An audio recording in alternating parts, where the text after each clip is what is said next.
আমি রনক। বাবা মার দুই মাত্র আদরের সন্তান। বড় বোন রূপসা। 3 বছর আগে ওর বিয়ে হয়ে গেছে। আমি এবার বিবিএ কমপ্লিট করেছি। আজ আমার বাসরাত। যদিও বিয়েটা করতে চাইনি, কিন্তু বাবার জেদের কাছে পরাজিত হয়ে শেষমেশ ওনার বন্ধুর মেয়েকেই বিয়েটা করতে হলো। আমার পিচ্চি বউটার নাম রিয়া। পিচ্চি বলার পেছনেও একটা কারণ আছে। কারণটা হলো সে এবার টেনে পড়ে। ছোটবেলা থেকেই ওকে আমি পিচ্চি বলে ডেকে আসছি। কখনো ভাবিনি যে এই পিচ্চিটাই একদিন আমার বউ হবে। তবে পিচ্চিটা আমায় ভীষণ ভয় পায়। কেন জানি না, নিজের রুমে ঢুকতেই কেমন একটা আনইজি লাগছে। পিচ্চিটা রুমে আছে ভাবতেই কেমন যেন লাগছে। আর কিছু না ভেবে রুমে ঢুকেই গেলাম। দরজাটা লাগিয়ে সামনে যেতেই ভ্রু কুঁচকে এলো, কারণ বিছানায় পিচ্চিটা নেই। শাড়িটা পরে আছে বিছানায়। কি হলো ব্যাপারটা? ওয়াশরুমের দরজা খোলা। বারান্দায় উকি দিয়ে দেখলাম সেখানেও নেই। এবার টেনশন হতে লাগলো। এত রাতে কই গেল পিচ্চিটা? মাথায় কাজ করছে না, তাই ধপ করে বিছানায় বসে পড়লাম। হঠাৎ চুরির রিনিঝিনি শব্দ শুনতে পেলাম, কিন্তু কোথা থেকে আসছে শব্দটা বুঝতে পারছি না। ভালো করে খেয়াল করে বুঝতে পারলাম আমি যেটাতে বসে আছি তার নিচ থেকে, মানে খাটের নিচে। মনে হয় আমাকে ভয় পেয়ে লুকিয়ে আছে। নিচু হয়ে তাকাতেই আমার চক্ষু কপালে। পিচিটা কানে হেডফোন গুঁজে হরর মুভি দেখছে আর চকলেট খাচ্ছে। ভাবা যায় বাসরাতে নতুন বউ মুভি দেখছে, তাও আবার খাটের নিচে বসে। মেজাজটাই খারাপ হয়ে গেল। তাই একটা ধমক দিয়ে বললাম, ওই শাকচুন্নি, এখানে কি করছিস? আ ও বাবা গো, এটা গলা নাকি মাইক? আমার কানের 12টা বাজিয়ে দিল গো। খুব জোরে একটা ধমক দিয়ে বললাম, ওই পেতনি, চিৎকার করছিস কেন? কানের নিচে একটা পড়লে না সব ঠিক হয়ে যাবে। কাম সারছে। এ তো দেখি আমার 12টা না বাজিয়ে ছাড়বে না। ওই পেতনি, চুপ, একদম চুপ। কে শুনে কার কথা? পিচ্চিটা ভ্যাঁ ভ্যাঁ করেই চলেছে। আরে তুই কি আমায় মার খাওয়াতে চাস নাকি? বাবা শুনতে পারলে খবর করে ছাড়বে। ভালো হবে। কি এত শখ?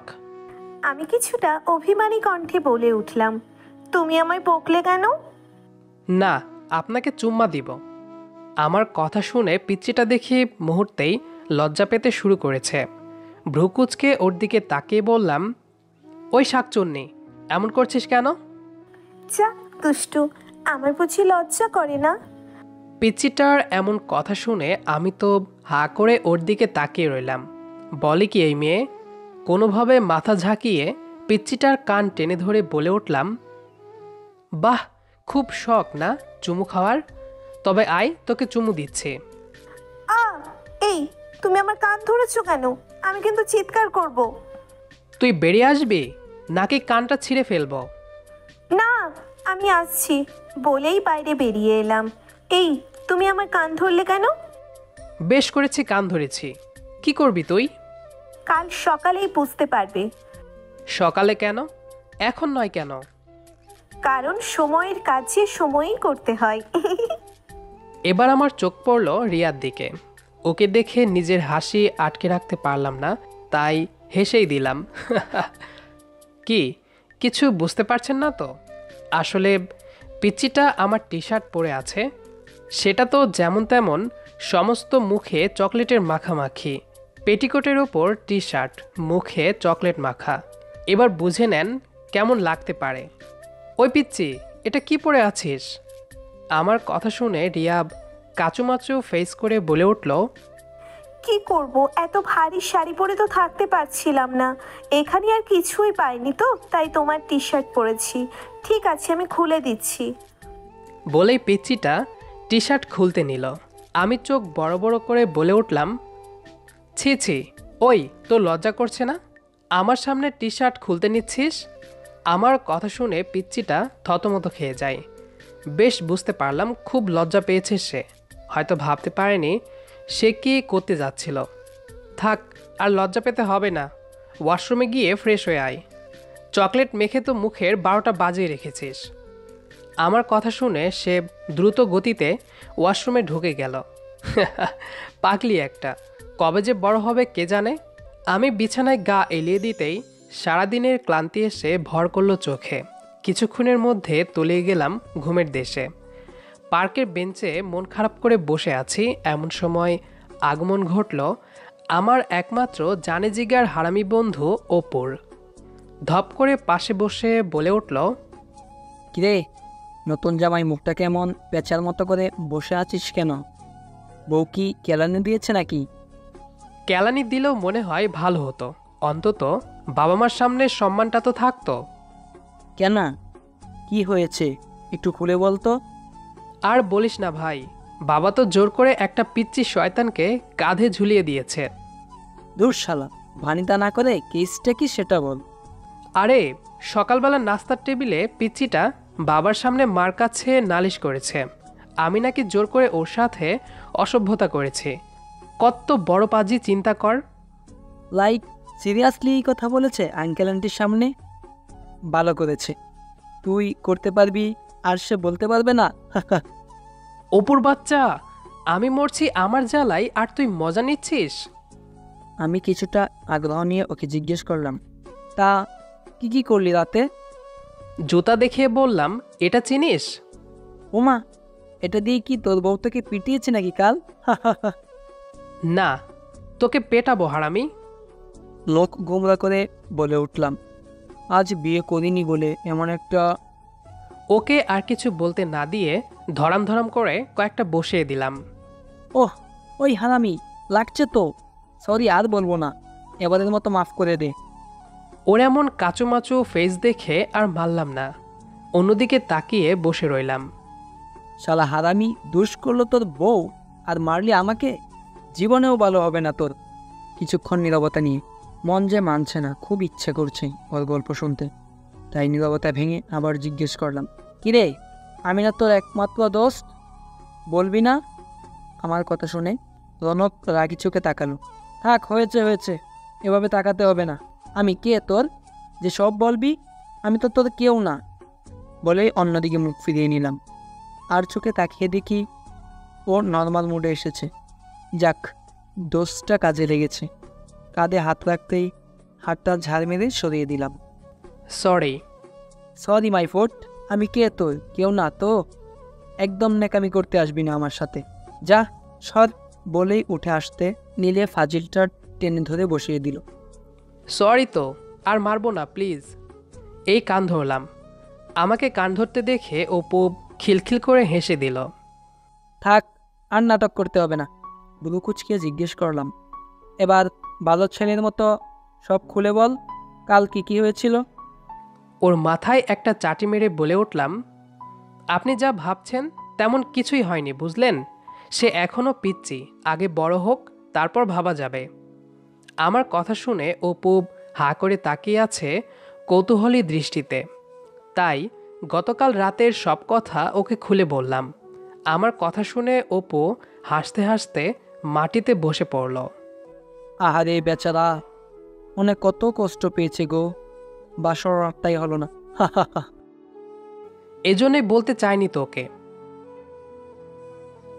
দুই বন্ধু মিলে আরও কিছুক্ষণ আড্ডা দিয়ে রাস্তায় হাঁটতে লাগলাম। বিকেলে বাড়ি গিয়ে কারোর সাথে কথা না বলে সোজা রুমে চলে গেলাম। মা পেছন থেকে অনেকবার ডেকেছে, কিন্তু উত্তর দেইনি। ঘড়ি ও ওয়ালেটটা রেখে ওয়াশরুমে চলে গেলাম ফ্রেশ হতে। ফ্রেশ হয়ে এসে দেখি পিচ্চিটা দাঁড়িয়ে আছে মাথা নিচু করে, আর শাড়ির আঁচলটা হাতে পেঁচিয়ে। ভালোভাবে খেয়াল করতেই আমি যেন চোখ ফেরাতেই পারছি না। আকাশি রঙের শাড়ি পরে আছে ঘোমটা টেনে, সিথি ভর্তি সিঁদুর, কপালে বড় করে সিঁদুরের টিপ পড়েছে, গোলাপি ঠোঁটজোড়া কামড়ে ধরে আছে, হালকা জুয়েলারি, কোনো সাজগোজ নেই, তবুও অসাধারণ লাগছে পিচ্চিটাকে। খুব করে ইচ্ছে হচ্ছে একবার বাহুডোরে আবদ্ধ করে নিতে পিচ্চি মায়াপরীটাকে। হঠাৎ কাপা কাপা গলায় বলে উঠল পিচ্চিটা, সারাদিন কোথায় ছিলে? রিয়ার কথা শুনে আমি বাস্তবে ফিরে এলাম। মনে পড়ে গেল সকালের ঘটনাটা। রাগে গা জ্বলে উঠল। কিছুটা রাগান্বিত কণ্ঠে বলে উঠলাম, তার কৈফত কি তোকে দিতে হবে নাকি? তুই কে যে তোকে বলতে হবে? যত্ত সব। বলে হনহনিয়ে রুম থেকে ব্যালকনিতে চলে এলাম। ওর ব্যবহারে কেন জানি না বুকে চিনচিন ব্যথা অনুভব হতে লাগলো। না চাইতেও চোখ দিয়ে এক ফোঁটা জল গড়িয়ে পড়ল। দৌড়ে রুম থেকে বেরিয়ে ছাদে চলে এলাম। ওকে তো ভালোবাসি সেই ছোটবেলা থেকেই, কিন্তু কখনো বলা হয়ে ওঠেনি। সকালে না হয় একটু দুষ্টুমি করেই ফেলেছি, তার জন্য এত রুড বিহেভ করতে হবে আমার সাথে? আর যাবো না ছাগলটার কাছে। রুমে উকি দিয়ে দেখি পিচ্ছিটা নেই। মনটাই খারাপ হয়ে গেছে। এত রোড বিহেভ না করলেও পারতাম। ও তো এখনো পিচ্ছি, তাই হয়তো ভুল করে এমন করে ফেলেছে। ধর ছাই, কিছুই ভালো লাগছে না। রাতে খাওয়া দাওয়া শেষে রুমে শুয়ে আছি, কিন্তু পিচ্চিটা এখনো আসছে না। 12টা যে বেজে এলো, এখনো আসছে না কেন? বিকেলের ব্যবহারে কি খুব কষ্ট পেয়েছে? হঠাৎ আয়নায় চোখ গেল। দরজার সামনে পিচ্চিটা দাঁড়িয়ে বারবার উকিঝুঁকি দিচ্ছে। ও, এই ব্যাপার? আমি ঘুমিয়ে আছি কি না সেটা দেখছিস? তো ঠিক আছে, আমিও কম যাই না।